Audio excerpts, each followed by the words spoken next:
Good morning from Big Sky Country. I'm Stacy, owner of Montana Used Bricks. And today I'm going to talk about cleaning. That's why I'm holding these objects here. I'm going to talk about cleaning parts and cloth parts and sets. I'm going to give you some ideas. There are hundreds of different ways you can clean. Some people have had success with some stuff. I have not, and I will go over those as well. I'm going to start with cleaning individual parts. When I go through and I start sorting, if I notice parts are dirty but can still be sold once they're clean, I will throw them in this little bucket here. And you can see it's getting quite full. And what I will do is I will take these in the house and I will show you what I do with them there.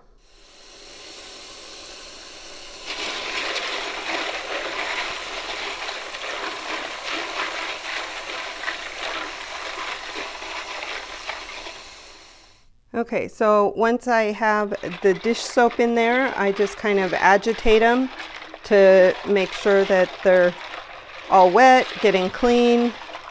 And the next thing I'm going to do is I'm going to pull out the white parts. And what I'm going to do with the white parts is I'm going to put them in this container here, and I'm going to add some more dish soap, and I'm also going to add just a tablespoon of OxiClean, and I will let the white parts soak for about a week in that mixture, and then I'll rinse them off and see if any of the yellowing has come out, and if so, then I'll be able to sell those. If not, they'll just go into my filler box.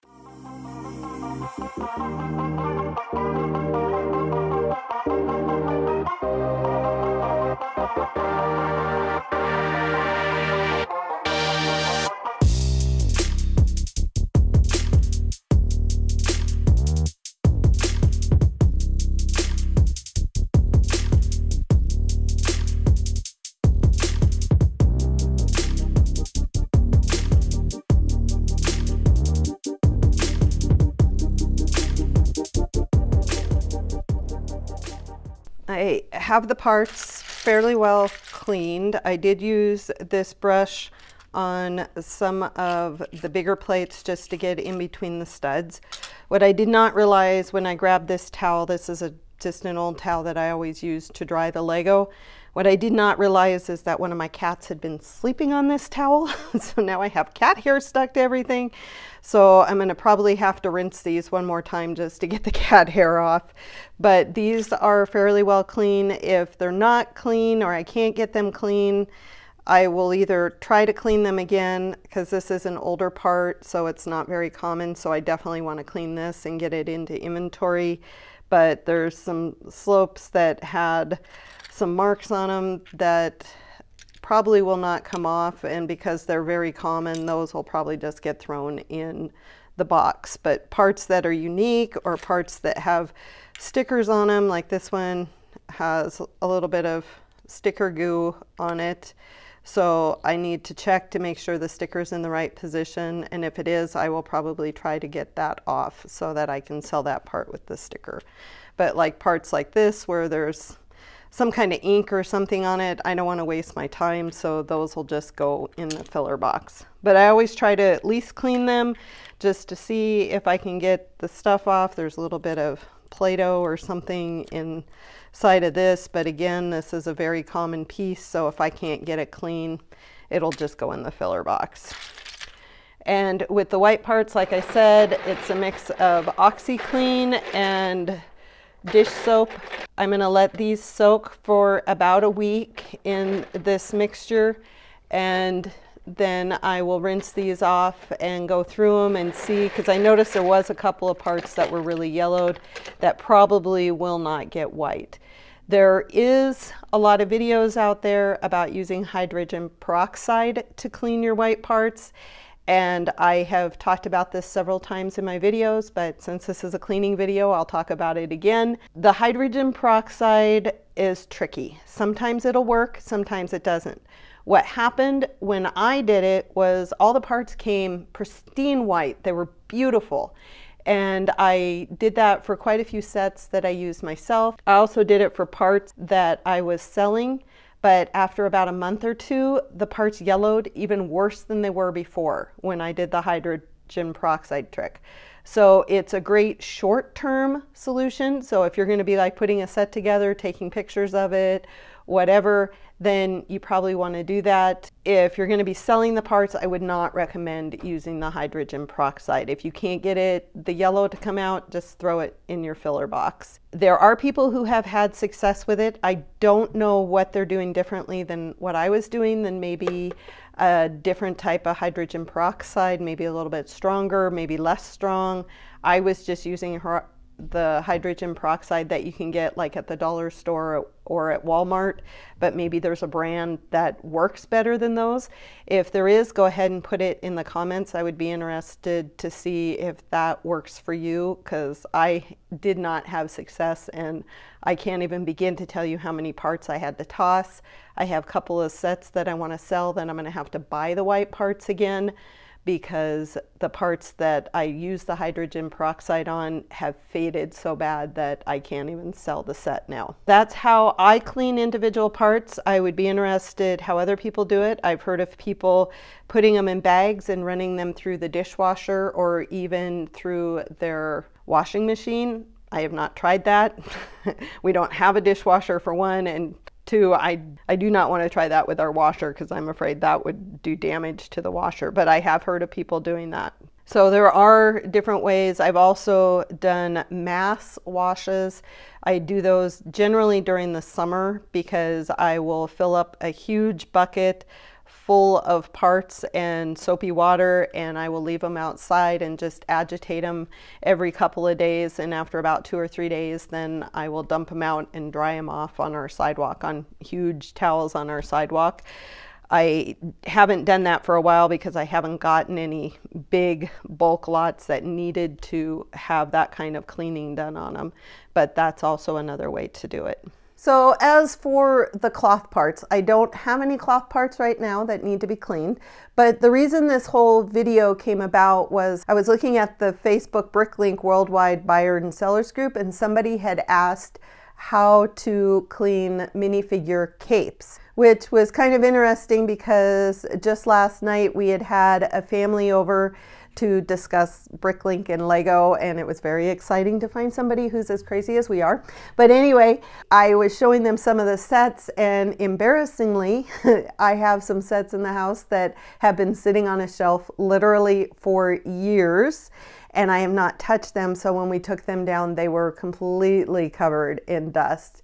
And one of the questions they asked is, how do you clean those? I thought it was kind of interesting that that question came up last night. It came up on the forums. Basically, I think it was time to discuss cleaning. First, let's discuss cloth. My husband usually is the one who will clean the capes, since he's the one that does all the minifigure stuff. And he had 2 ways that he would do that. He would either soak it, sometimes just in plain water. Sometimes he would use some kind of detergent or dish soap in the water and let it soak. He's also been known to actually run them through the washer. We have like little bags for like delicates and things we don't want to get lost in the washer, and he will put those in there and just run them through the washer the normal way. One of the things I did read under the comments was that you don't want to wash capes with soap. I'm not sure the reasoning behind this, but I just found that interesting. So it may be one of those things that if you have some older capes, that you might want to just do some testing and see which process works best for you. The one that was suggested on the Facebook page was to use water and a toothbrush and just kind of clean it that way. So I'm guessing if you're going to clean it that way, I think soaking would work as well. I think the times that my husband has tried to use soap or bleach was because they were white capes and we were trying to get them whiter than what they were given to us. If you have suggestions on how to clean any of the cloth parts that come in Lego sets, I would be interested in how you guys do it, and I'm sure other people who are watching this video would love to see some other suggestions in the comments. Now, as for cleaning sets, like I said, I don't do this very often. I do know that I have seen a suggestion where they said to use a paintbrush, because the bristles, especially if you get one with soft bristles, and you can see there's actually dust coming off that because I have used this. You want to use, and you can use different sizes of paintbrush. I just happened to grab this one just to give it a test to see how it works. My husband also bought this off of Amazon. He bought like a 2 or 3 pack of these, which have the very soft bristles, very wide, so you can get over a wide spot. But it also has a little bit of a brush at the end as well that will help you get into some of the cracks and crevices. The third thing that I have seen recommended besides the toothbrush and the paintbrush or a little duster is compressed air. I've heard that this helps to blow out some of the different particles of dirt. I'm not sure how clean it will get it, but you know what? We're going to give this a try. This is my second time trying to do this to show you how to clean this set. I realized the first time the angle I had, everything was blurry. So you're gonna have to put up with a little bit of hand shaking as I try to go through this while holding the camera. So I'm gonna do this all one-handed just so I can give you a better idea. I have this set here that I've had. This is one of the very first sets that I bought. It's a creator set. As you probably know, I really like modular buildings, houses, tree houses. I really like this design, and I've had it for quite a while, and it is very dusty. Unfortunately, I did most of the cleaning in the video that I'm not going to show you. We'll have to see how that comes out, so I might be able to show you how I did this part. But I don't know if you can see, but it's really dusty. If you get in there, you can really see it. You can see it on here. So when I take these parts off here, the modified tile. Oh, and it's stuck to it, but see if I can get in. You can see that it's got the line on the stud. That's how dusty it is. So one of the ways you can do this, obviously, is to take the modified tiles off and clean them that way. You can use your paintbrush or a toothbrush and get in there and clean them that way. I did find out that if you use the compressed air on parts like this,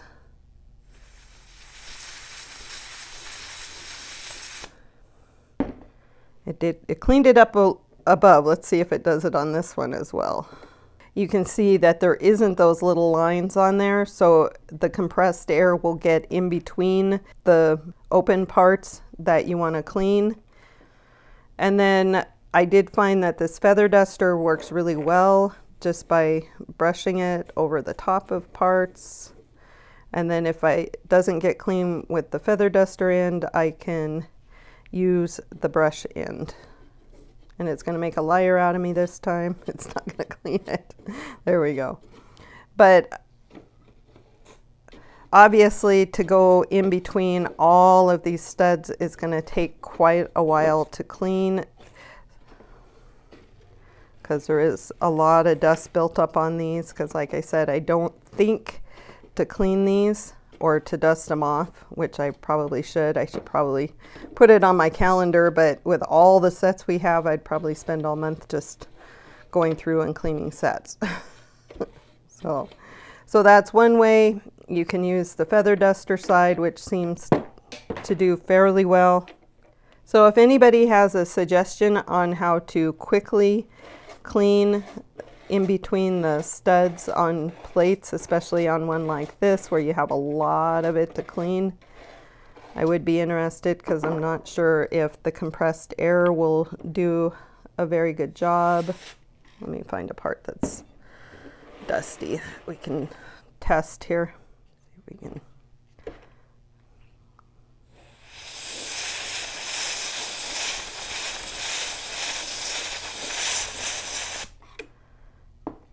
Yeah, I don't think the compressed air gets it as clean. You'd probably have to use quite a bit of compressed air to get something of this size clean. So I think the feather duster and the toothbrush on a set like this would probably be the best way to go to get some of the dust off of the parts.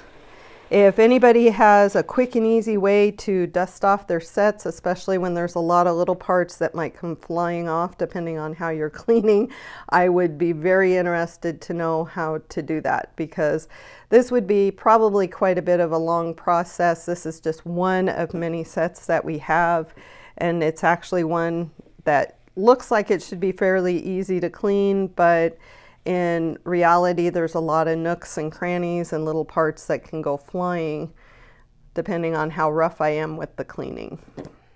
So I'm really sorry that that video of how to clean a set was so rough. I was just having a really hard time finding a good angle and still getting good lighting. I really need to invest in one of those selfie or production lights so that I can do a better job with those. I also wanted to thank everybody who commented on last week's video. I had put up that I was feeling a little discouraged because my business is not going well, and I was also feeling a little bit like a hypocrite to put out videos on how to run a successful Bricklink store when I'm not feeling very successful. But everybody had some kind words, and I was amazed by all the comments. So thank you, thank you, thank you to everybody who took the time to comment. It really, really meant a lot to me. Last time I looked, I was just 14 to 16 subscribers away from getting 1,000 subscribers, which is very exciting. So if you have not subscribed yet, I don't usually beg, but if you haven't subscribed yet and you enjoy these videos, please hit that subscribe button. Otherwise, at least, you know, give it a little thumbs up if you liked it. If you didn't like it, go ahead and give it a thumbs down, but please in the comments put why you didn't like it. I've had a couple of videos where people put thumbs down, but it's like, I have no idea. Did you just not like me? Did you not like the content? Did you not like the way I filmed it? Is it something I can fix? So if there is a reason you don't enjoy these videos, then please put it in the comments. I'm willing to take a little criticism to make these videos better. So as always, if you enjoyed this video, give it a thumbs up. If you really liked it, hit the subscribe button, and I will see you in the next video. Bye.